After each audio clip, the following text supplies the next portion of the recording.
Another question over here. Dr. Lennox, St. Augustine said that reason is the enemy of faith. And I would like to ask you a question with regards to original sin. Why would you choose to worship a creator God who forbade man to actually eat from the tree of knowledge, one which you have obviously eaten from because you're a rather knowledgeable man? Why would you choose to worship this sort of deity who would have kept you dumb?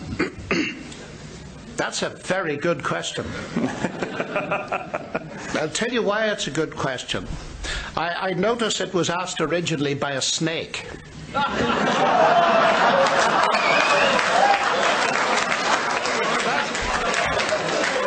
That is not implying any offence at all. None taken. Because, well, let me try to answer your question. The story in Genesis fascinates me because it is a story that defines for us what life really is.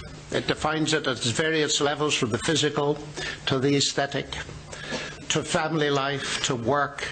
And the highest thing in life, according to that story, is a relationship with God that's morally determined.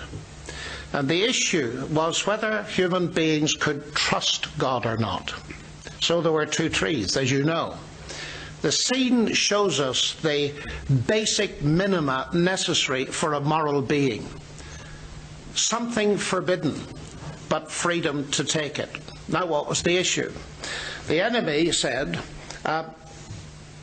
has God really said you shan't eat of all the trees of the garden? Nonsense.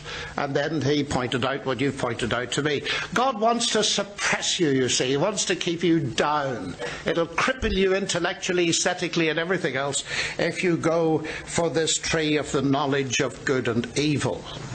And so they did, and they ate the tree of the knowledge of good and evil. The notion that believing in God keeps you down is very common today. I was told when I was 19 by a Nobel Prize winner. He said to me, "Do you want a career in science?" I said, "Yes, sir." He said, "Give up this childish notion of belief in God. It will cripple you intellectually completely, and you'll never make a career in science." I quietly said to him, "Sir, what have you got to offer me that I haven't got?" And he talked about emergent evolution. The answer to your question, though, is this. Do I worship a God who wants to keep me down? Tell you the kind of God I worship.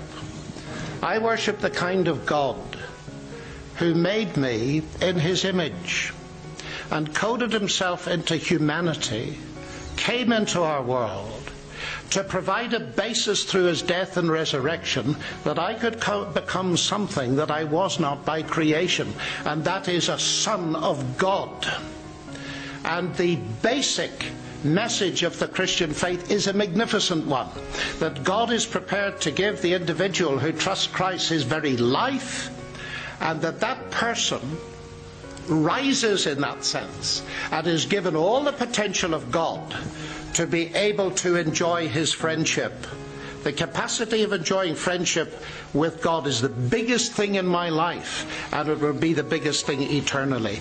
The notion that God is trying to keep us down is actually the original lie.